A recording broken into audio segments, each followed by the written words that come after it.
नमस्कार मित्रांनो, द विजय अकॅडमीमध्ये तुम्हा सर्वांचं स्वागत आहे. तर आजच्या व्हिडिओमध्ये आपण फर्स्ट इयर इंजिनिअरिंगचा जो 2024 पॅटर्नचा कोर्स आहे, त्याच्यामध्ये इंजिनिअरिंग केमिस्ट्रीचा जो सब्जेक्ट आहे त्याच्याबद्दल आपण बघणार आहोत. तर आजच्या व्हिडिओमध्ये मी काही तुम्हाला मागच्या व्हिडिओसारखेच इम्पॉर्टंट टॉपिक प्लस त्याच्यावर विचारले गेलेले 2024 पॅटर्नचे जे PYQs आहे ते PYQs आणि त्याच्यानंतर मोस्ट इम्पॉर्टंट क्वेश्चन जे करून तुम्ही 60च्या वरती मार्क्स घेऊ शकता एंड सिममध्ये. तर व्हिडिओला सुरुवात करूया आणि तुमचे जितके पण मित्र फर्स्ट इयर इंजिनिअरिंगमध्ये असेल SPPUमध्ये त्यांच्यासोबत हा व्हिडिओ नक्की शेअर करा. तर व्हिडिओला सुरुवात करूया. मी युनिट वाईज इम्पॉर्टंट टॉपिक हायेस्टवाले आणि मीडियमवाले असे 2 पार्टमध्ये काढलेले आहेत आणि त्याच्यावरती जे PYQमध्ये क्वेश्चन विचारले गेलेले आहेत ते क्वेश्चन्स पण मी त्याच्या खाली देतोय पॉईंटनुसार. तर असं मी प्रत्येक युनिटसाठी केलेलं आहे. तर तुम्ही बघू शकता की युनिट नंबर 1 जो आहे आपला वॉटर टेक्नॉलॉजी, तर याच्यामध्ये तुम्हाला काही इम्पॉर्टंट टॉपिक दिसतील. हार्डनेस ऑफ वॉटर, त्यानंतर बॉयलर प्रॉब्लेम, जिओलाइट प्रोसेस आणि रिव्हर्स ऑस्मॉसिस. तर हे हायेस्ट टॉपिक आहेत जे तुम्हाला मस्ट करायचे आहेत एक्झामसाठी प्रिपेअर. त्याच्यावरती खूप जास्त क्वेश्चन्स विचारले गेलेले आहेत. तर हा जो सब्जेक्ट आहे तो थोडासा थिअरी आणि न्यूमेरिकल बेस आहे. तर काही युनिट्समध्ये न्यूमेरिकल पण येतात जे तुम्हाला प्रॅक्टिस करायचे आहेत. तर युनिट नंबर 1मध्ये हा आहे मीडियम टॉपिक कोणकोणते ज्याच्यावरती एक वेळा क्वेश्चन विचारला गेलेला आहे. तर आजपर्यंत आपण बघितले की 2 सेमिस्टर झालेले आहेत, त्याच्यामध्ये 2 क्वेश्चन पेपर अवेलेबल आहेत. तर या टॉपिक्सवरती क्वेश्चन विचारले गेलेले आहेत.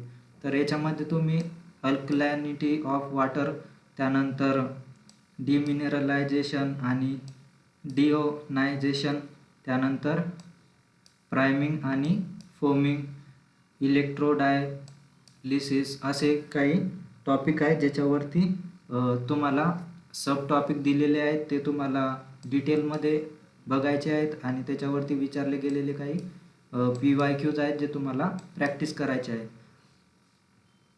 त्यानंतर मी काही मोस्ट एक्सपेक्टेड क्वेश्चन्स काढलेले आहेत जे तुम्ही प्रॅक्टिस करून जास्तीत जास्त मार्क घेऊ शकता. तर काही थेअरी क्वेश्चन आहेत जे 6 मार्कासाठी विचारू शकतात, हे तुम्हाला प्रॅक्टिस करायचे आहेत. त्यानंतर काही शॉर्ट क्वेश्चन आहेत जे 3 मार्कासाठी विचारले जातात आणि त्यानंतर काही युनिट्समध्ये न्यूमेरिकल बेस पण क्वेश्चन विचारतात, त्याच्यासाठी हे मी क्वेश्चन्स काढलेले आहेत युनिट वाईज. तर हे झालं युनिट नंबर 1चं. त्यानंतर तसंच मी युनिट नंबर 2चं पण काढलेलं आहे हायेस्ट टॉपिक. जसं की हे तुम्ही बघू शकता की हे सगळ्यात जास्त विचारले जाणारे टॉपिक आहेत जे तुम्हाला सगळ्यात पहिले प्रॅक्टिस करायचे आहेत. त्यानंतर काही मीडियम टॉपिक आहेत जे तुम्हाला डिटेलमध्ये बघायचे आहेत. तर 3 टॉपिक आहेत असे तुम्हाला, त्याच्यामध्ये पण सब टॉपिक आहेत जे तुम्हाला प्रॅक्टिस करायचे आहेत. तर असे हे टॉपिक आहेत आणि त्याच्यावर विचारले गेलेले क्वेश्चन्स. त्यानंतर या युनिट 2चे पण मी एक्सपेक्टेड क्वेश्चन्स काढलेले आहेत जे तुम्हाला प्रॅक्टिस करायचे आहेत. तर तुम्ही याचे स्क्रीनशॉट घेऊ शकता आणि प्रॅक्टिस करू शकता, किंवा तुम्हाला जर याची PDF पाहिजेत असेल तर डिस्क्रिप्शनमध्ये आपले ग्रुप असेल टेलिग्रामचा किंवा व्हॉट्सअपचा, तो तुम्ही जॉईन करून घ्या आणि तुमच्या मित्रांसोबत पण शेअर करा. तिथे तुम्हाला नोट्स, PYQs आणि ही PDF पण मिळेल. तर युनिट नंबर 3 आहे आपला ॲडव्हान्स इंजिनिअरिंग मटेरियल्स. तर याच्यामध्ये पण काही हायेस्ट टॉपिक आहेत जे तुम्हाला प्रॅक्टिस करायचे आहेत. तर याच्यामध्ये डायग्राम, स्ट्रक्चर, डेफिनेशन्स असे बेसिक कन्सेप्ट विचारतात. त्यानंतर हा एक आहे, त्याच्यावरती पण स्ट्रक्चर वगैरे असे क्वेश्चन विचारले जातात. त्यानंतर काही मीडियम टॉपिक आहेत जे तुम्हाला करायचे आहेत, त्याच्यावरती पण क्वेश्चन विचारले जाऊ शकतात. तर मी याच्यामध्ये पूर्ण सिलेबस कवर केलेला आहे, तर तुम्ही याच्यानुसार पण जाऊ शकता. जर तुम्ही हे केलं तर तुम्हाला 60पेक्षा जास्तच मार्क मिळेल, पासिंग तर होऊनच जाईल. म्हणून युनिट 3चे पण मी ते एक्सपेक्टेड क्वेश्चन्स काढलेले आहेत जे तुम्हाला प्रॅक्टिस करायला हेल्पफुल होईल. त्यानंतर युनिट नंबर 4, तर युनिट नंबर 4चे पण मी हायेस्ट टॉपिक आणि त्याच्यासोबतच त्याच्यावर विचारले गेलेले काही क्वेश्चन्स आहेत PYQsमध्ये, ते पण दिलेले आहेत मी. तर हे तुम्ही असे प्रॅक्टिस करू शकता.